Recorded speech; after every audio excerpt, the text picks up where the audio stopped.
இந்திய சினிமாவின் தந்தைன்னு தாதா சாஹேப் பால்கேவை நாம இன்னைக்கு கெத்தா கொண்டாடுறோம். ஆனா அந்த பிரம்மாண்ட பட்டத்துக்கு பின்னாடி மறைஞ்சிருக்கிற வலி பலருக்கு தெரியாது.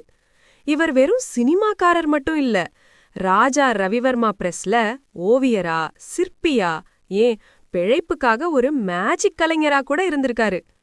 லூமியர் பிரதர்ஸோட கிறிஸ்துவின் வாழ்வு படத்தை பார்த்தப்போதான் நம்ம ஊர் புராணங்களை ஏன் இப்படி திரையில காட்டக்கூடாதுங்கிற வெறி அவருக்குள்ள கத்திக்கிச்சு. லண்டன் போய் சினிமா நுணுக்கங்களை கத்துக்கிட்டு கையில ஒரு கேமராவோட இந்தியா திரும்பினாரு.